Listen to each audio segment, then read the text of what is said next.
could go along almost every member except the new ones, because there's a lot of new on this committee, Mr. Chairman, and I can go from ranking member to you to everybody else and find quotes on the Senate side as well. VA needs reform, VA needs efficiencies, VA needs cost cutting, VA needs all these things, both Democrat and Republican. And then all of a sudden, you have somebody like myself who simply says, maybe we actually ought to look at this. The president told me to do one thing, and that's take care of our veterans. And that is indeed what he is doing. So those hearings were on the agency's budget. The plan, which the agency he's requesting would receive $134 billion in discretionary spending under the big, beautiful bill. That's just a 4% increase from current spending levels. And again, it is about taking care of our veterans. I'm so pleased to bring on Secretary of Veterans Affairs, Doug Collins, with us today. Doug, welcome in. So good to have you, Secretary Collins. So you know how it works. Elon, obviously an outsider, came in to trim. There's some, war of words here. But there are a lot of things that, Speaker Johnson says it's not personal. He, has the razor-thin majority. You know the position he's in. You also know the position the Senate's in. Senator Ron Johnson, who has opposed it, just told me in the last hour, though, he does see a path forward if they break out some elements. Do you think that's feasible and still to the vision of President Trump?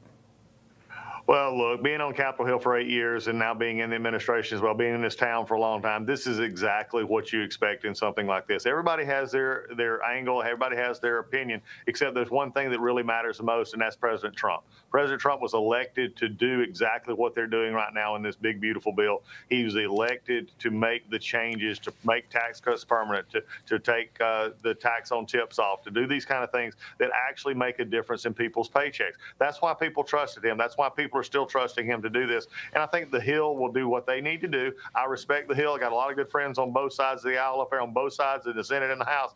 But at the end of the day, they got to realize that this is about coming together for the American people and finding the best possible solution that gets 218 votes and gets the 60 votes and the 51 votes in the Senate to make this happen. This is important. And yes, there's a lot of equities here, and things can't be always finished overnight. But with this bill and President Trump's backing, this is good for the American people. Yeah, maybe that's why, too, we're seeing recruitment up in the military. We had hearings earlier today, Army leaders before Congress talking about their budget. And they say the recruiting goal 4 months ahead of schedule, 61,000 contracts signed. And also talk to us about what that means to you as you have been entrusted to take care of our veterans.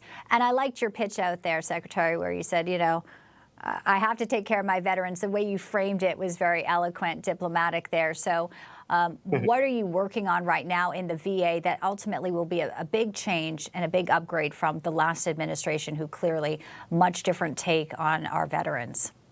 Well, I think it's very simple. We're back into being the service organization that we were intended to be, and that is that the VA takes care of veterans. And we're a service organization designed to help their health care needs. We're there to help benefits such as, housing and, our VA loans, our GI Bill benefits, those kind of things that we take care of benefits. And then also we're there on a very solemn purpose of our cemeteries, where we lay to rest the nation's heroes. And so I think this is, for us, it's about the veteran. We're not an employment agency. We're not a research facility. We're all of those mixed together, but at the end of the day, we're a service organization that says, something, these veterans have earned the benefit from their country, and we're going to provide it for them. So it's an attitude adjustment. It's saying, look, it's not about our buildings, it's not about our employees, it's not about everything that we focus on. We're going to take good care of the best employees, and I've got them here at the VA, but we're going to make sure that they have a purpose, and that purpose is outwardly focused, not inwardly focused. And that's the big thing. We've already seen it by a reduction of over 25% in our backlog. There was 260,000 benefits backlog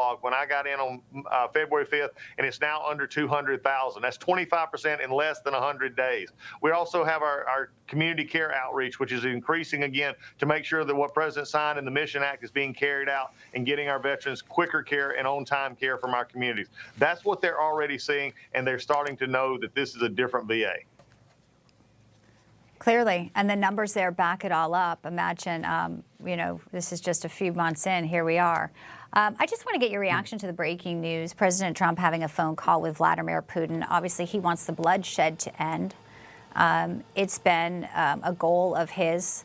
And this latest Truth Social, if we have it, we'll put it up. I mean, he spoke to him for an hour and 15 minutes. So there can be a back and forth and people saying Putin's stalling. But there is a dialogue that is happening. He said it's a good conversation, Secretary, not one to immediate peace. But he's also saying maybe he will also help us with Iran. So the way President Trump is sort of triangulating all our adversaries, and you've seen it firsthand, just give us your first top-line thoughts to this breaking news today. Look, I'm glad that there's Donald Trump sitting in the White House and not Joe Biden. And I think that's the biggest thing. Because Donald Trump, look at this. People, amazingly, they either like him or they don't like him for really a lot of times irrelevant reasons. But here is a president of the United States who's on the phone, who's talking to the Russian leader, who's talking to the other world leaders, saying, we've got to solve this to make a peaceful world. Notice that I've rarely ever heard the Biden administration talk about peace in Ukraine. They're always talking about angles of us being involved in Ukraine or Russia as adversaries and going forward, which was fine in a sort of a war standoff. But isn't it refreshing to have a president who is not going to let the U.S. be drug into something that it's not going to. We're going to support our friends, and we're going to do that across the world. But he says, I want to see peace. And I think that's the most important part of that whole social post. And then, as you said, he tied it into Iran. I like a president who can actually bring in more than one topic at a time. This is what we're seeing. That's world leadership right there. Yeah, indeed. Secretary Doug Collins, tremendous work you're doing at the VA for our nation's heroes. We appreciate you sharing some of the numbers today, and I hope you come back and see us soon.